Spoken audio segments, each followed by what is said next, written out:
Hi, welcome to this week's episode of ReGen Strategics, The Pulse, our policy and politics podcast. I am your host today, Pat Gardner. Libby Lyons is not with us this week, but I'm very happy to be joined by Jess Bukowski, who is the Executive Director for McKell WA, or the McKell Institute of Western Australia, a very recent addition to our policy think tank landscape in WA, but McKell has a great reputation nationally. But Jess, perhaps you could tell us about McKell and the place it's looking to play a role in. Yeah, thanks, Pat, and thanks for having me. Most welcome. So McKell started just under 15 years ago in Sydney. I'll say that a bit quietly, in Western Australia, but it's a progressive policy research institute, which basically means we look at progressive policy solutions for, problems facing the community, a very lofty ambition. We're non-partisan. Which is a great space to be in, but we are on the progressive side of politics, if I could frame it that way. And so McKell is a membership-driven organisation. One of the things that has distinguished ourselves, McKell, from our other think tank peers would be the breadth of membership that we have. So from business, the business world, the civil society and community space, and also the trade union movement. And they have been long-term supporters of McKell since we were established. Which means that we bring a breadth of experience and expertise and stakeholders to the policy challenges that we look at.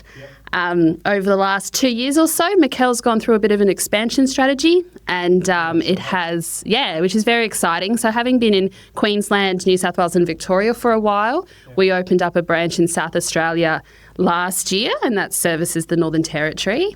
And then the West, right? You can't call yourself a national organisation if you're not in the West. Yep. So was very thrilled to launch McKell WA with the Premier and yourself and many others earlier this year, just in August. Yep. And thank you. And now we have to kind of live up to the promise of being a progressive think tank in WA. But there was lots of enthusiasm and support in that room from a broad cross-section of Perth, reflecting our long-term membership, but also where we like to play, basically. Yeah. So, on that comment about where you like to play, where you want to be playing in the policy space, it is crowded nationally, or at least at first glance. I'm sure everyone has their own little theories of change and segmented parts of the market, if you like. Where has McKell played a role nationally, and where is it seeking to make that impact going forward? Yeah, excellent question. You're right. Everyone has a policy idea, right? So everyone knows the secret sauce to solve the big issue that's confronting our society. One of the points of distinction McKell is bringing to the policy debate is our national footprint. So by having executive directors and a McKell branch in every state and territory, or a footprint in every state and territory, we are focusing at state policy level. And so, there's health policy, education policy. There's an awful lot of stuff that happens at the state level where there aren't that many think tanks playing, actually. Yeah. So no one can resist a bit of GST reform or a bit of IR reform, and McKell certainly can't resist that either. We have points of view on that, but there's an interesting space to contribute at the state level. And some of the big problems that we're facing, like the green transition or the big opportunities, will really be dealt with. The rubber hits the road at a state level too. So we're pretty excited about that. As for policy areas that we've played in, our foundations in the union movement mean that we often have a worker point of view to the debate, which is really terrific. And so we have talked about, we were early supporters of domestic violence leave and things like that. We were also early supporters of and proponents of a community battery, and we were thrilled to see that adopted, by the federal government. Of course, they adopted McKell's policy explicitly.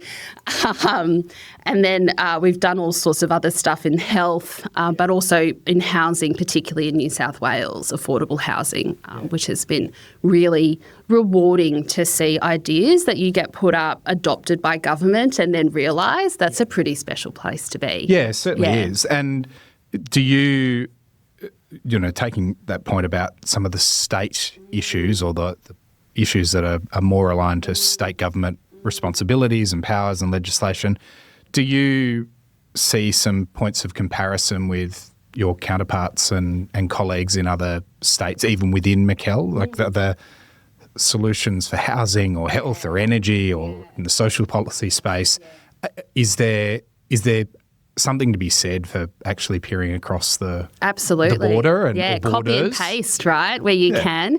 No, different starting points. I get it, but absolutely, and I shouldn't say copy and paste because that's not what it's about. But it can be, right? You see something work in Victoria or Queensland, and you think, "Gosh, I reckon that can really work in WA. Yeah. Let's see how we can tweak it to make it appropriate for our state."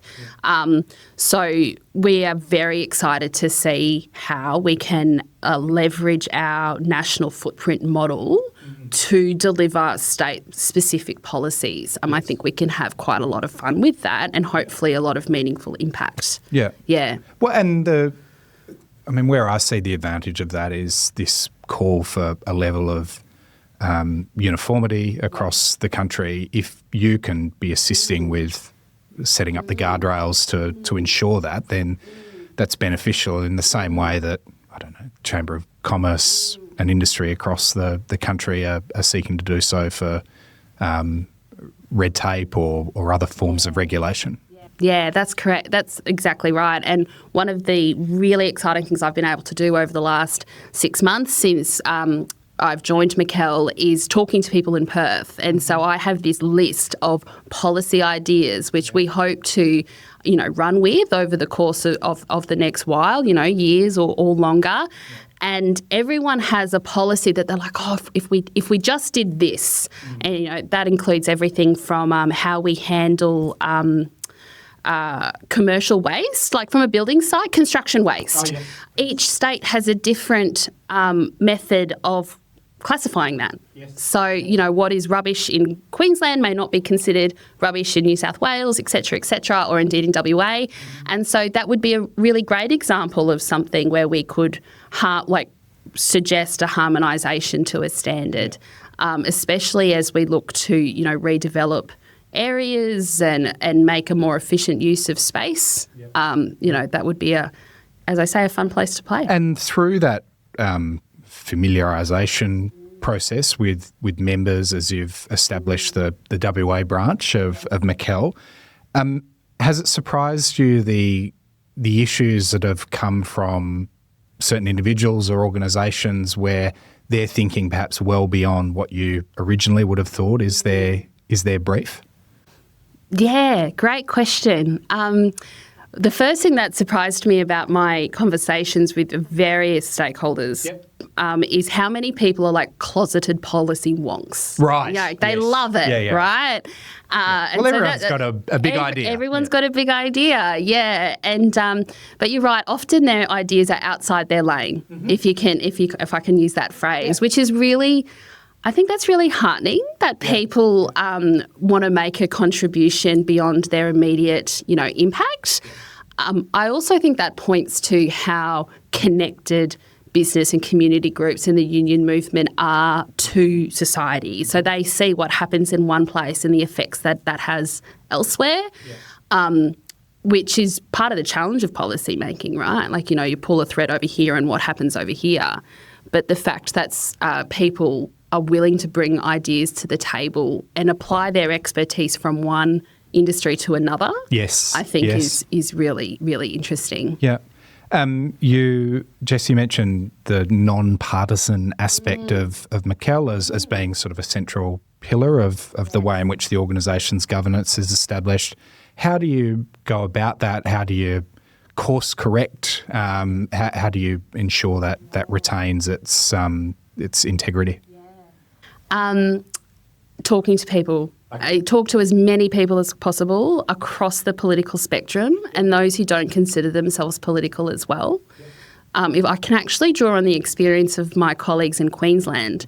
So McKell has been in Queensland for some time, I'm going to say since 2018. For most of that period, it's been a Labor government. And so, a progressive think tank, a Labor government, happy days, right? the LNP government was elected in Queensland in October last year. And to be frank, it was a moment of, how do we do this? Like, we've said we're non-partisan, but how do we really prove this? It's a bit of rubber hitting the road. Exactly. Yep. And to the team's credit there, they had already had deep relationships across the political spectrum. And they drew on that. They drew on their network. And this year they've hosted a significant event series with LNP ministers that engaged in a progressive dialogue, which is terrific, right? So it's been a helpful example, to be frank. But also, again, I keep on saying heartening, but it is heartening to see how many people are willing to engage in the conversation regardless of their political stripes. Yeah, exactly. So if I apply that to WA, that's me talking to people and be like, come on down if you want to have a discussion about housing or electrification or AUKUS and how you see that playing out in our community. Like, I will give you the platform. That's no problem. Yeah. Not to preempt the views and the balance provided by that cross-section of members that you have, what are a short list of issues that you're looking forward to getting stuck into off the back of those conversations? What's really piqued your interest? So much. It's like picking a favourite child, right? I think I've noticed lots of things. There's two big buckets, if I could use a technical term, of policy, and particularly relevant to WA. One of that's AUKUS. And putting aside the foreign affairs implications of AUKUS, that's someone else's job as far as I'm concerned. Regardless, AUKUS is a significant investment in the West Australian economy that is actually going to fundamentally change a lot about the region, particularly south of Perth. We're talking billions of dollars. We're talking hundreds of workers from around the world. So I'm really interested in what I describe as the social licence of AUKUS. So what does that mean for community? What does that mean for training programs, for workers, who have to have certain citizenship requirements to be able to work on, the Henderson base? They're all big challenges that I think it would be valuable to have a progressive value set to start that discussion from.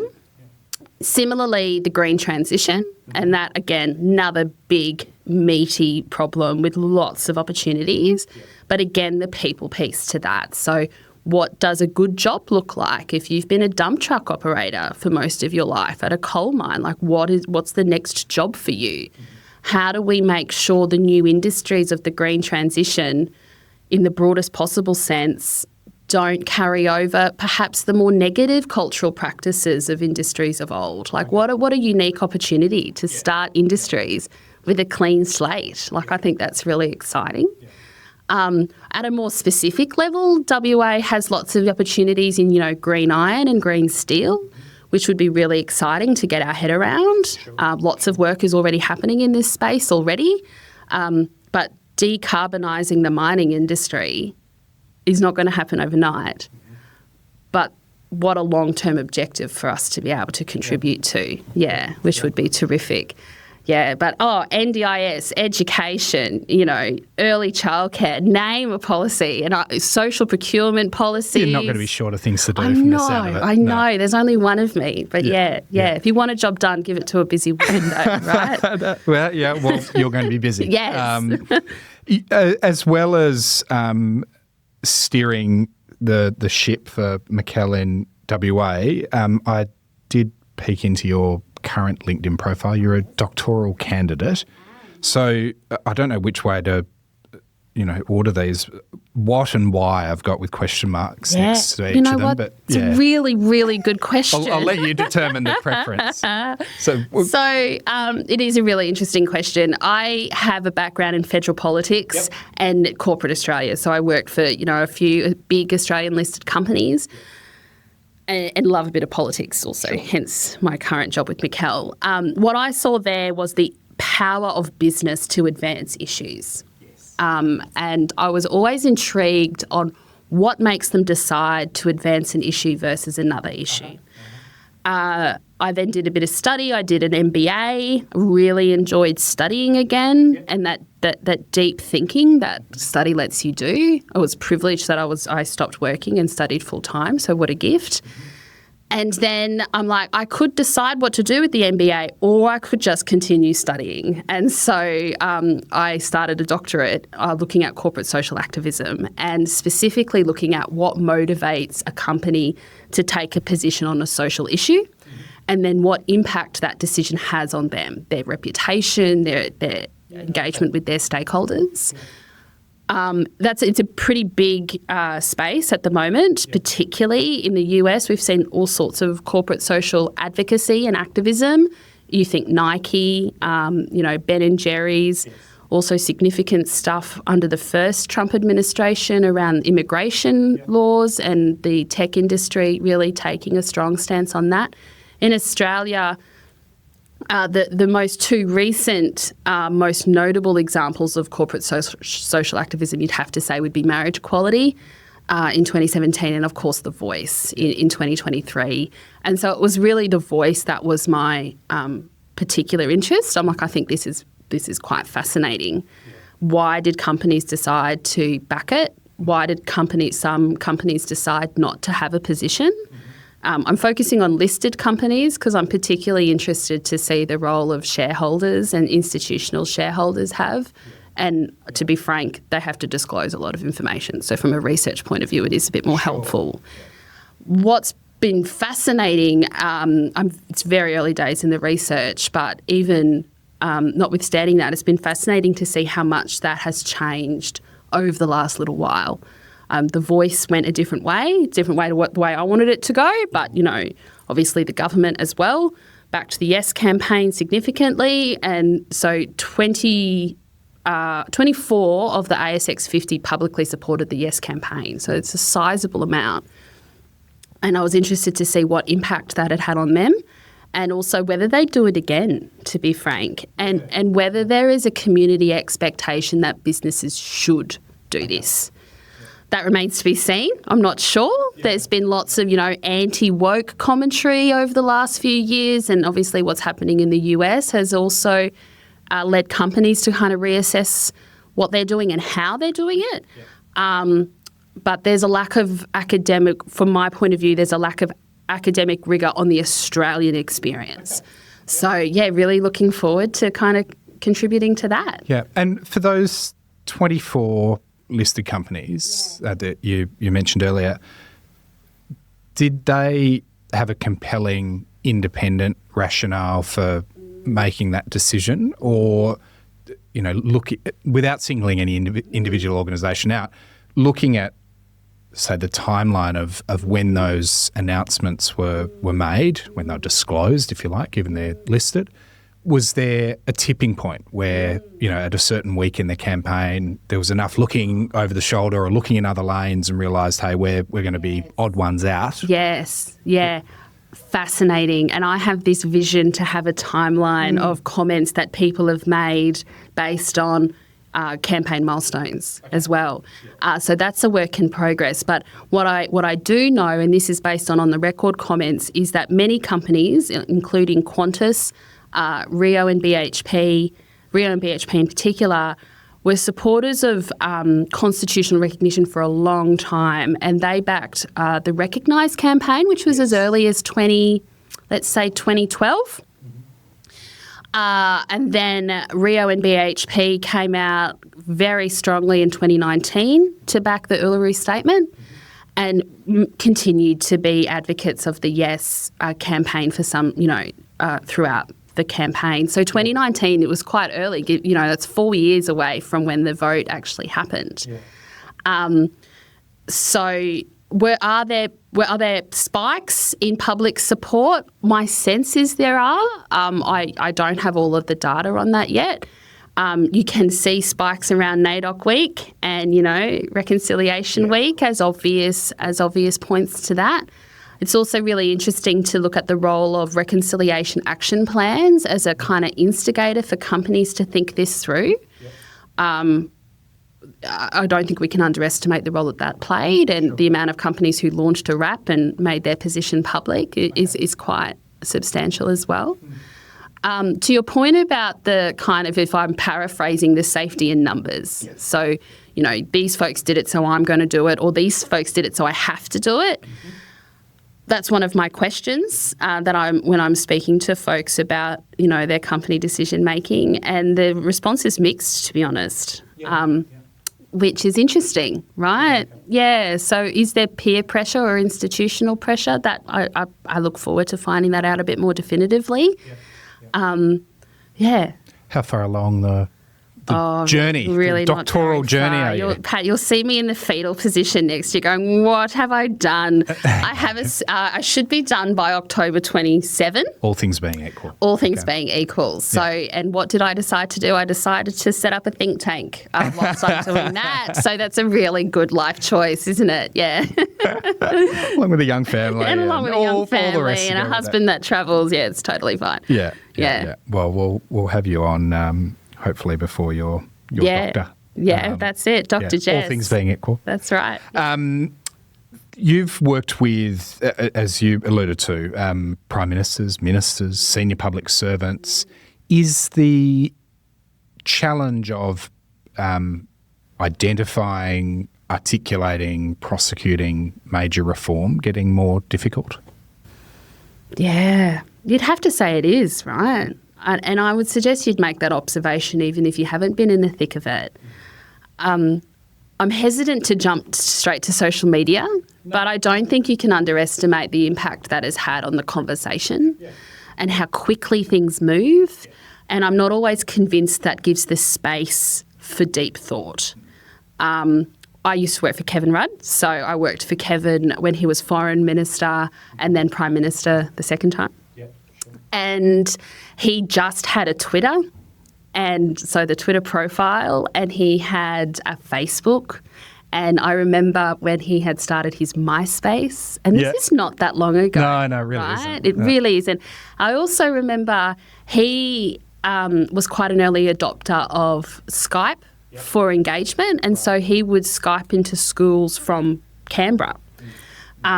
And I say that as just an example of how quickly technology has come over a reasonably short period of time, right? So it's about 10 years, 12 years. So yes, I do think big debate is becoming harder. You also have to kind of expect that the easiest stuff would have already happened, right? Not to say that deregulating the economy in the 80s was easy. But yeah, it's the role of media, the space social media gives. It's obviously been a wonderful equaliser to allow more people to participate, and I think that's been really great. But then how that has changed even over the shorter period of time in the most recent years, whether it's as positive an environment as it could have been, I'm not entirely sure. I guess what I think it means politicians are required to do, if I can be an armchair, observer, is they actually have to go back to basics. Door knocking, community consultations, town halls, mobile offices. And to be frank, you see the good MPs doing that, and they've always done that. And you know. So it's that signal versus the noise distinction that I don't think members need to that's make correct. sure they're keeping themselves truthful to. That's right. There's the vast majority of MPs structure their diary over sitting week that they spend Fridays back in their community, and I think that's an excellent thing. You live in your community and you experience what they're going through, and so you then are able to represent them. But the value of door knocking and being engaged, I think, is what's going to get the big ideas through, and patience. The flip side of that is I think the community needs to be more patient. We expect we want big reform. Well, that doesn't happen overnight. I'd like it to happen a bit faster, but, we'll see. Yeah. And is there a community lens that you are looking to put issues fostered by McKell through, or have you done that in the past? So, whether I don't know what the equivalent is for the constituent Friday that you mentioned earlier, but is there a way in which you're looking to ensure that there's a level of palatability and support from the broader community for issues that are raised by your members? Ideally, yes. I mean, we like to think that our research is obviously, independent and as robust as possible, but that it's delivered in a politically astute way. Yeah. And to your point, yes, we believe that the community would back this because of, these reasons. If I can actually give an example, a piece of research and policy work we did earlier this year was on capital gains tax reform. Oh my gosh, talk about not being able to resist tax. We actually go through when we're setting out our reasons for CGT reform as to why we didn't touch negative gearing reform. And we have made the judgment that the community, right, whether we, maybe we're wrong, but the community is like, please don't touch negative gearing. We've told you a couple of times now, please don't touch negative gearing and we would like our houses, please. And so then we purposefully focused on capital gains tax reform, acknowledging that the political reality of that kind of tax reform situation that we find ourselves in. The other thing is the shifting sands that move so quickly, right? So maybe there is more appetite for that. But from a genuine engagement point of view, do we have processes in place? That comes back to us doing the groundwork of stakeholder engagement and speaking to our members. We're particularly lucky to have the union movement as a part of our kind of research lens and the ability to talk to workers specifically about the issues impacting them. And I think that's very powerful, first-hand stories. And from a broader community view, we're working very hard to engage with civil society in the community sector. There's such a wealth of expertise and the professionalism of the community sector in WA is very, very high. I was very lucky to be invited to a round table last week hosted by the Governor, hosted by No Place for Poverty. Oh, yes. So I believe it is Poverty Week. But it was 33 experts talking about how they believe we can address the issues of poverty in WA. And that was eye-opening, right? That was such an engaging discussion and lots of solutions, but none of them were straightforward. No, of course. Well, I don't want to hold you up from that very important work that you've got ahead of you. My to-do list is quite long. No, that's right. As McKell works its way through prioritising and sorting a set of issues that it's going to get really stuck into in WA. But look, Jess, first-time participant on a podcast, I believe, long-time listener of them, I'm sure. Of course, I love my podcast, but no, the first time I've been on the other side of the microphone. You couldn't tell until I mentioned it then. I doubt our listeners would have been in any way aware of that. Well, they'll only know if they've listened to the end, right? Exactly. We will certainly do this again. All the best for the next couple of months. Looking forward to seeing the work McKell is sponsoring and promoting within WA. Thank you again for joining. Thanks for having me. What a treat. Cheers. Thanks. Thank you.